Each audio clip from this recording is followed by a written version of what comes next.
So, little different setup today. I think it looks beautiful.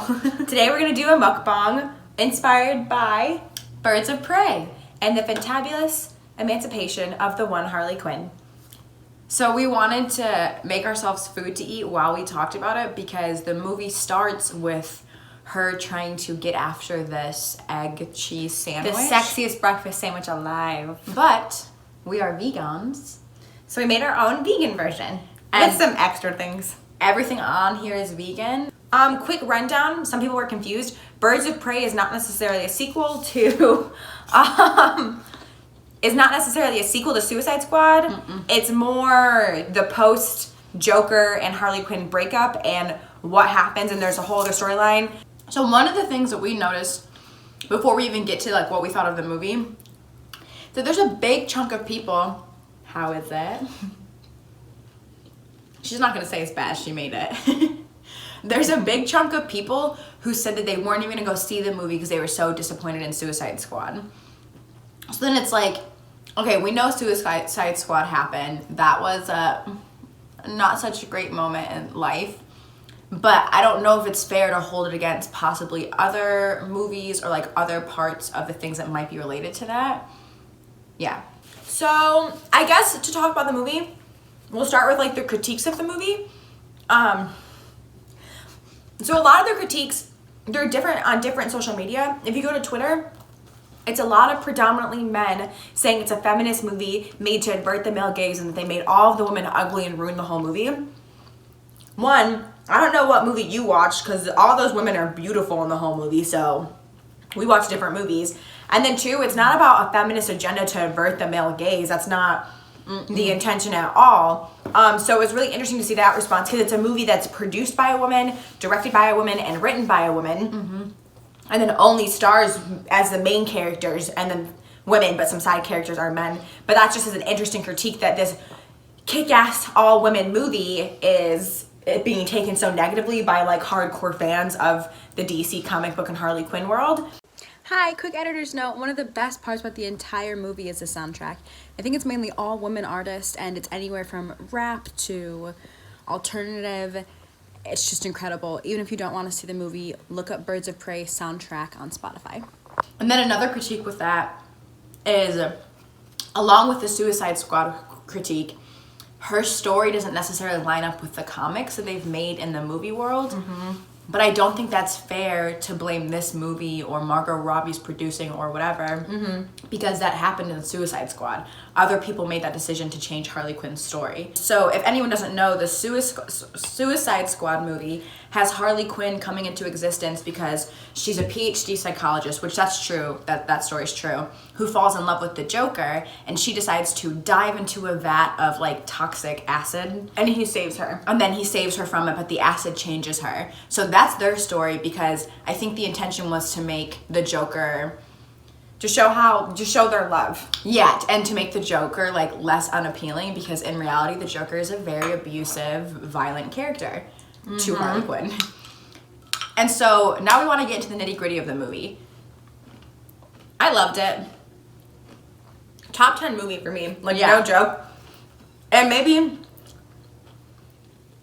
it's because it's everything I like.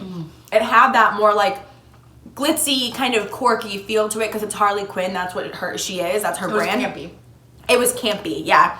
And it had that whole feel. It wasn't all dark. Like, everyone was in these bright, awesome costumes. It was like fun. It made you laugh. Like, fight movie. Yeah. So like some people online were referencing, I know, action. It's a classic action movie. Some people online were referencing that some of the fight scenes remind them of like the classic John Wick fight scenes, which is like an awesome thing to see women doing that. And then, like I said, it's just fun. And then we also don't, even though Margot Robbie is white and she produced it, so it's like there is whiteness, we also do see other like women of color being main characters. And the other cool thing about this is that the women, they like, Gotham's fake, I get it. They mimic some characters that real women have because they're not good people 24/7. Yeah. They're doing things in their self-interest to try to save themselves in different situations, but then they also come together and like build a community among them. So that was a really cool thing. Because even Harley Quinn at one point looks at one of the other characters and she goes, "I'm not good." She's like, "I never said I was good." So. And then something else that I really appreciated, besides Harley Quinn fighting one of the women cops at one point, she never hits or like attacks any women throughout this whole movie, which is just like a kind of like more fun part to see of a movie, especially based around kind of like violence, if you want to say. Because I think we often see women being used as plot points to either be saved, which that happens a little bit in this movie. There's a little girl that they're trying to protect. Or we see women being used as plot points of like extreme violence is happening to them. And like that's how we know it's the worst form of violence. Well, yeah, and then so that's what Harley Quinn, I guess we could put like a spoiler warning for the rest of the video because we don't know what we're going to say. But that's what Harley Quinn is dealing with at the beginning of the movie, because she actually breaks up with the Joker. Like the relationship's over and she kind of lies to people and doesn't let them know. And it turns out that he was like protecting her. He was the one protecting her, and so all these people are out to get her now and they don't like her. So the guy that plays the Black Mask, so he has a thing against her because he thinks the Joker's been protecting her and she's kind of just like run around his club doing whatever he wants. And like she jumped the beginning of the movie, she jumps on his driver's legs and snaps both of them in half. So because the guy pisses her off. Because the guy pisses her off. Which I thought was funny. So you see a range of mostly men that are out to kill her, and it's people that she wouldn't sleep with or people that she's actually wronged in some way or something. I think like that. the most significant part of the people who were out to get her in the beginning of the movie is that one of the guys came after her for getting like tattoos on his face. And she said, I didn't do it. He did it to you, referencing the Joker. And he said, I don't care. You dared him to. And she's like, well, I dare a lot of people to do a lot of stuff. There's also people coming after her for what the Joker did and represented, which is really interesting to bring that into broader society about how women and feminine people take responsibility for the stuff that men do. Well, even at the start of the movie when they found out that the Joker and her were broken up, she does roller derby. She's like this tough girl. Her roller derby friends, she went inside to get margaritas and came out and they were all talking crap on her and essentially just like mocking her for being in an abusive relationship. And they're like, she doesn't know how to stand on her own 2 feet. She'll run back to the first alpha male that she meets. Her and the Joker will be back together in just a few months. And so it's she was leaving an abusive relationship. It's this reinforcing of the cycle of abuse and like Harley Quinn's not good. No one's saying she's good, but even though she's not good, her friends were mocking her for being in an abusive relationship and saying she can't do anything without a man. Yeah. Which she's a PhD person who knows how to kick a lot of ass, so she can do a lot of things without men, in my opinion. But so we see all of the storyline kind of, in my mind, follows the storyline of a comic. So it kind of goes back and forth between she's following a storyline and then she's like, oh, I forgot to tell you about this character. And then she goes back to tells you about a character. And even like the way the shots are filmed, it reminds me of a very comic style. I'm not very well versed in comics, so if I'm wrong, don't come at me. I'm sorry. But all the other female characters, the women characters that are introduced, like the cop or the detective is a detective that should have gotten promoted, but she didn't because her partner, who was a man, took the credit for her work. And the huntress, which is the woman with the bow and arrow going around, or the crossbow going around killing people, was part of a mafia family. bow and arrow are for children. Was part of a mafia family, and they all got killed, and like she survived, and it was at the hands of a mafia boss who was a man. And then we also see Black Canary, who was like left on her own, and she actually works for the Black Mask, and she realizes like, oh my god, he's horrific and gross.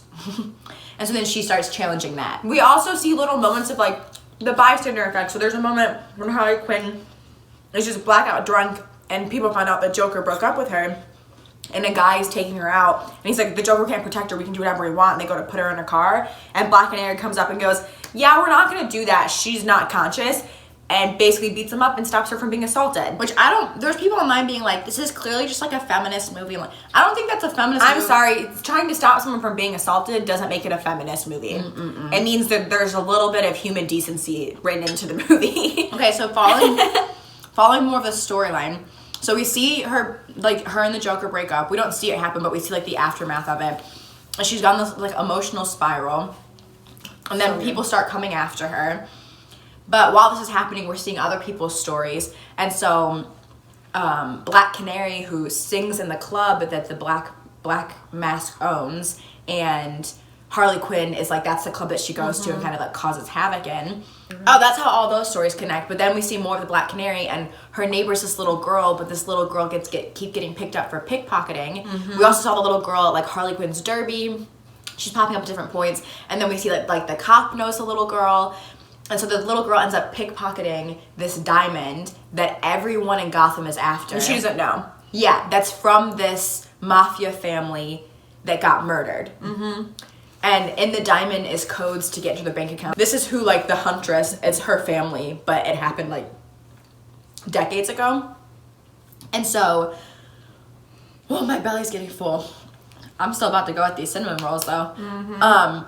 And so this little girl pickpockets this diamond, and this is kind of where, like, everything starts taking place. So the Black Mask is trying to get Harley... Oh, that's shaking. The Black Mask is trying to get Harley Quinn killed. And then Harley Quinn's like, hey, I heard you want a diamond. I can get you that diamond. So Harley Quinn's after this diamond. The Huntress is after the people who killed her family, which work for the Black Mask. And then the cop is also after this diamond, trying to protect this little girl. And then Black Canary is also trying to protect the little girl because it's her neighbor. And she... Bertinelli. Sorry, the Bertinelli diamond. Oh, Bertinelli. Bentley. She sees the people that she sees the like the pain that her neighbor goes through. So that's kind of how all of their stories start coming together. Let's preface, the Huntress is after people that work for the Black Mask because she's trying to kill everyone she remembers from killing her family. So she has this hit list. So this is like a whole other storyline, which is always a fun movie because that means you're following different stories and you get to see just like the way that people can connect without it being in like the same storyline. And even if you're not a fan of Harley Quinn or DC or Suicide Squad, the way that they connected the storylines was really well done because sometimes you can watch those sorts of movies and you get confused about when they're going backwards, when they're going forwards. Whose storyline's the main storyline? What's the purpose of all of their storylines? But Harley Quinn's narrating, it makes it very clear what she's doing. And she's like, oh, let me go back 4 days. And like it'll put it up on the screen. And they'll jump back and give you like the lead up to what, how that scene came to be. Some of the critiques of him were saying that they wish that he was scarier, that in the comics he's very like terrifying. I would say he's fairly... I don't know if I was scared of him, but I was kind of grossed out by his character. He has like this side henchman type person who peels off people's faces and almost seems like excited about the idea. No, 100% is excited about the idea. And maybe it might even be like a sexual excitement of like this murdering and torturing of people. Oh, here. Of this murdering and torturing of people. But then there's also this really weird element where his little like follower is obsessed with him, which also shows like in organized crime how dedicated people can be to like the leaders and the organizers, that like they would do anything for them and like they view them as almost like godlike figures in some senses. But there's a point in the club where he's throwing like a tantrum, basically the Black Mask, and he hears someone laughing and he walks over and starts screaming at her and then tells her to get up on the table and dance and take off her clothes, and like that's a form of assault. And like that sort of thing and like that power dynamic and control, that is a kind of scary thing to see, because I think that we see things like that happen more in our real lives compared to maybe like a Marvel movie, that we don't, the stuff that we're seeing in those we don't really see in like day-to-day existence. Yeah. So the story picks up and the whole thing converges. The little girl gets picked up at the police station, and we see, this is when we see like that time jump thing. Harley Quinn is in the police station and basically is blowing people up and killing them, and also is basically hitting them with like confetti things and like beanbag sacks. But at one point, all the electricity, she messes it up because she just kind of bangs on the stuff to get it open and like makes the sprinklers go off, and she releases everyone in like the holding area with the little girl. So all these guys go to come after Harley Quinn because, again, there's a bounty on her head because the Joker isn't protecting her. And so we get to see her just like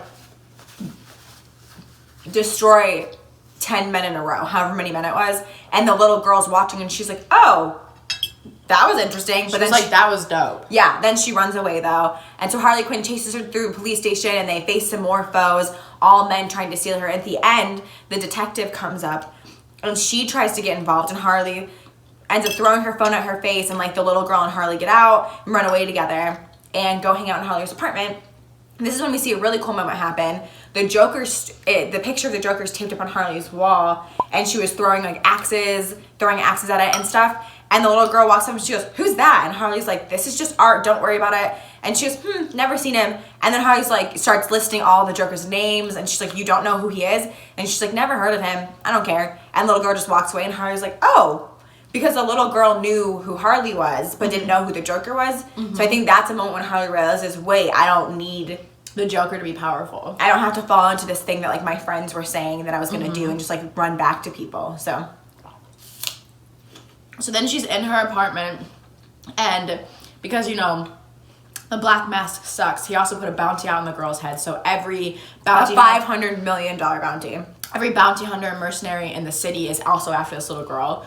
And this is a point where she kind of like breaks, because she's like, they just blew up my only home that was my own, like my space. The one person I thought who was gonna have my back just ratted me out. And so she goes to a payphone and she's like, beep, beep, beep, beep. "Hey, I have a little girl, meet me at the booby trap," which is like in an abandoned amusement park. Yeah, abandoned amusement park. And then that's where all the stories like don't just converge, but we see them together. Yeah, and you also see the little girl get upset, and she's like, "Sorry, kid, like I'm not a good person. We need to do things for ourselves to survive." And this is when you could argue, if anyone wants to argue there's like feminist versus whatever things, antics in it, the community of like feminism and matriarch and stuff like that versus like the in it for yourself mentality that like the patriarchy promotes. That's when you see that division, because she adheres to that.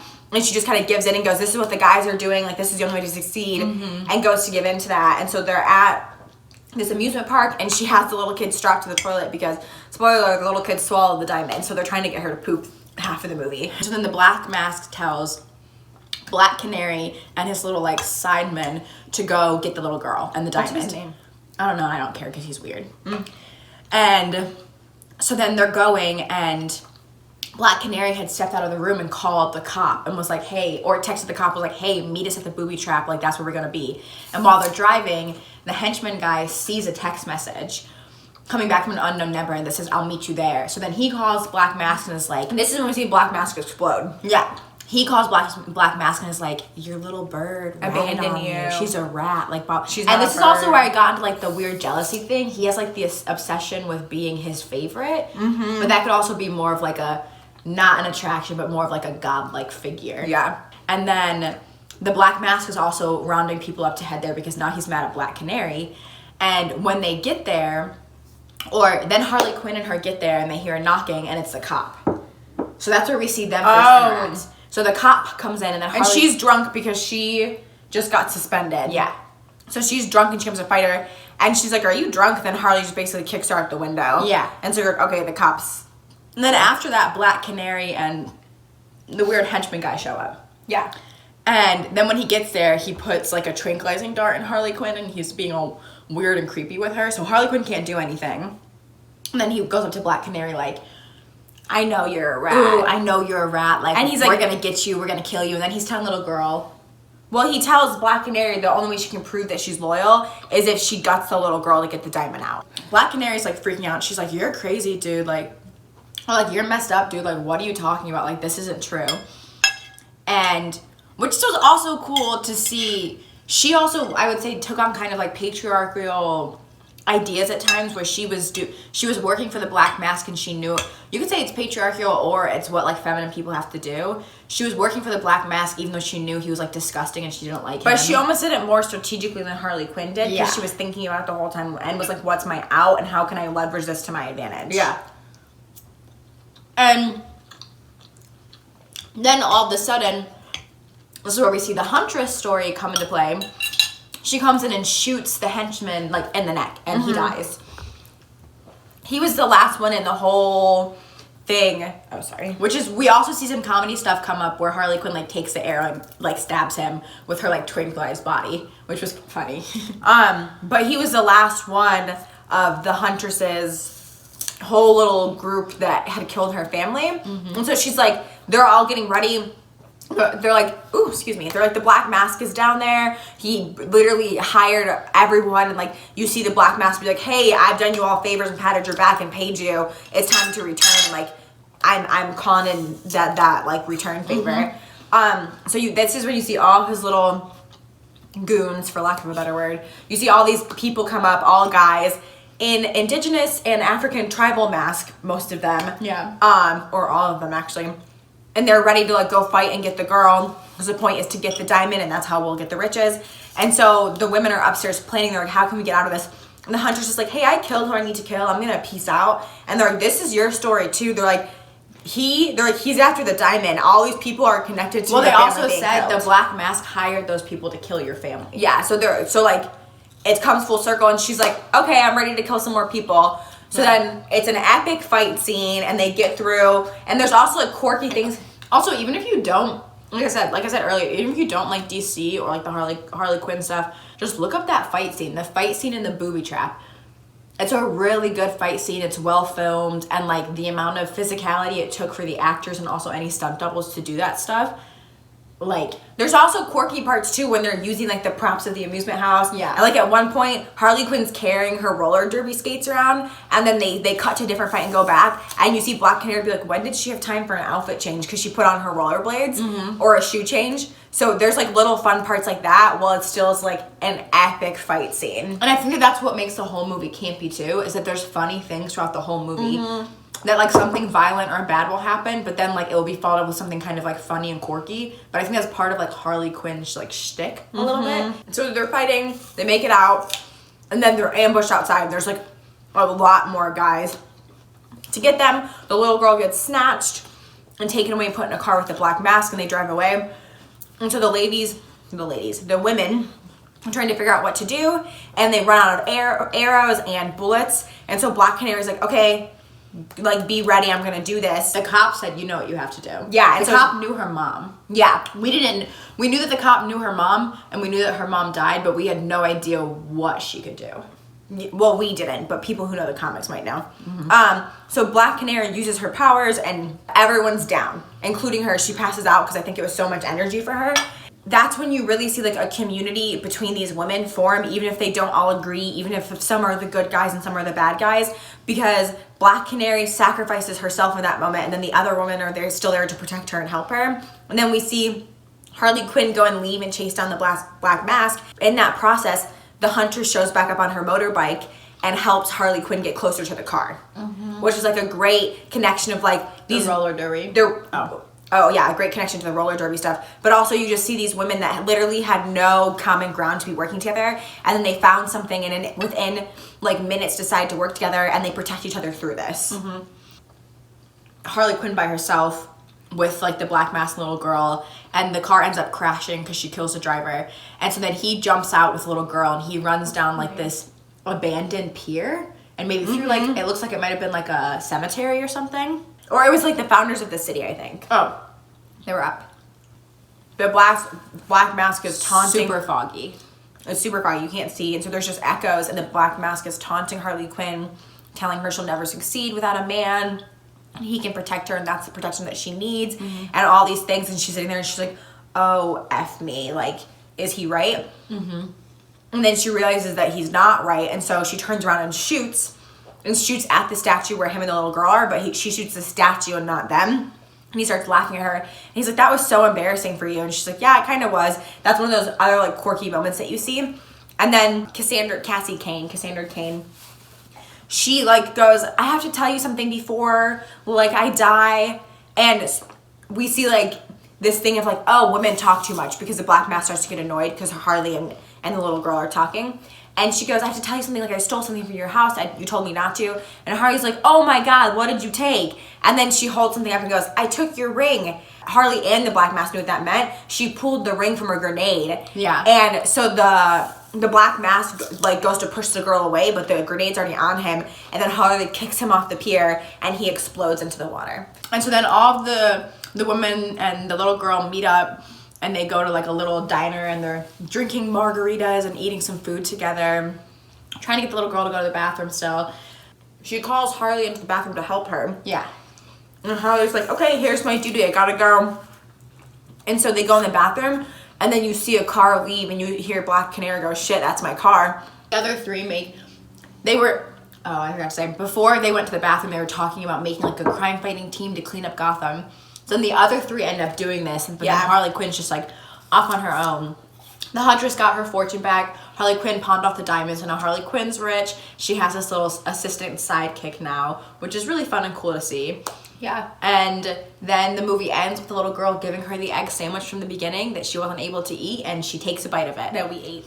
Which, it was really satisfying to see that, and I know that sounds silly, but in the beginning, like, it was very obvious. This sandwich is going to come back up, and that's going to be, like, the resolution of the movie that she... It's like the campy part of the movie. That she gets to eat the sandwich. But it was like, when it happened in the movie, I kind of like giggled to myself because I was like, oh, that was nice to see it come full circle, even though I knew it was going to happen. It was just like pleasant. Mm-hmm. Overall rating, I would give it like out of 10. Yeah.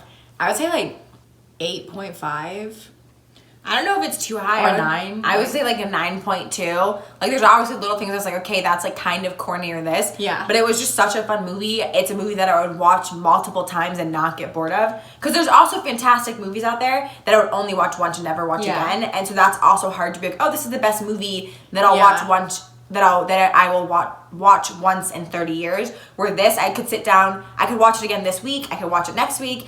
There's little things you can pick up on, and it also is just a great way to get into like the comic book world for people like us that didn't grow up with comic books, because then you just like, at least we do, we start researching all the characters and like we started researching the actual backstories. We figured out about the Sirens of Gotham. Now I'm looking for a Sirens of Gotham movie because I think that'd be great.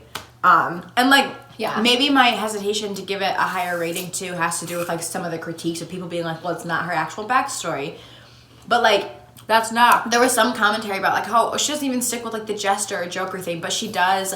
A lot of her costumes, like they have suspenders, which is like a Jester in court, or she has like the Jester pattern on some of her outfits. Like her stuff does stick with it, and she has pigtails that are like the part of the hat. Also, she looks great throughout the whole movie. They all do. I don't know why they're I don't know what this trend is of saying that it's like to avert the male gaze and to insult them. They're not. There's also an interview with Margot Robbie and a couple of the other actresses, I think, and they're like, I mean, I thought we looked sexy the whole time, and like I felt good the whole time, and I felt comfortable in what I was wearing. They're strong, they felt good, that's all you need. Yeah. Like, and so, yeah, I thought it was a good movie. Definitely recommend people see it. Does this movie hit all the points of inclusion? No. It doesn't. Is it better than almost every comic book movie out there? I would argue for the most part, yeah. It centers women, white women and women of color as the main characters. We also see like blatant trauma bonding, but as the viewer, you're watching it going like, oh, they're bonding over like extreme violence and like extreme histories, and you kind of know like, oh, this might not be healthy. I think other times when we see trauma bonding in social media and news media and popular media, it's done in a way to be like, this is the only way to bond with people, and this is a healthy way to bond. But in this movie, we're literally kind of being shown like, hey, like, this is how they're bonding, but we don't really know if it's the healthiest way to form relationships. So at the end of the day, I would say 100% go see the movie. Don't let anyone's opinion change your opinion, except if it's ours and it makes you think it's good, then that's okay. Yeah, great movie. I hope there's a sequel or some other continuation that's not like the Suicide Squad, but another continuation of Birds of Prey or the Sirens of Gotham or something like that, where we see more of these strong women. There's also a lot of commentary about how much money it was making. The movie cost about $80 million. Internationally, the opening weekend it made like $80 million. In the US, it only made like $33 million, which was about like $28 million under what it was supposed to, or what they were kind of aiming for it to make, or like $27 million under what they were aiming for it to make. But I also think we have to be cautious that like, if we look at the history of DC movies, they've been a hit or a miss, and like we can't necessarily compare stuff to like the Joker movie that came out, or even like the Avengers movies that came out. I think those are more rare for like superhero and comic based stuff. The Joker's like a long-standing character that has like dozens of movies. We can have 15 Joker movies, but 2 Harley Quinn movies, and people are up in arms and saying that they need not even 2 Harley, that they two need to movies see with Harley Quinn. They need to see full boob and full nudity for it to be a relevant movie to them. What the heck? You're not a comic book fan. There's other websites for that. I'm all for body positivity and sexuality however you want it, but do not force that on other people. Yeah, man. But they also didn't change the name permanently. If you've been seeing stuff that's called Harley Quinn Birds of Prey, it was They did just that to sell tickets. yeah, just so people knew what it was. Because there was also a lot of people when I was looking stuff up online that were like, I didn't even know this movie was coming out. I didn't even know this movie was about Harley Quinn or that Yeah. Harley Quinn was in it. So it still is Birds of Prey and the Fantabulous Emancipation of One Harley Quinn. But go see the movie. Go support women directors, women producers, women writers, women-owned production companies. Do it. It's just proof that vegans eat.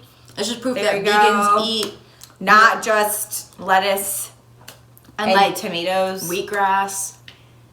Bye. Bye. Oh, do you want the middle of this? I'm so full. No, I don't want any more.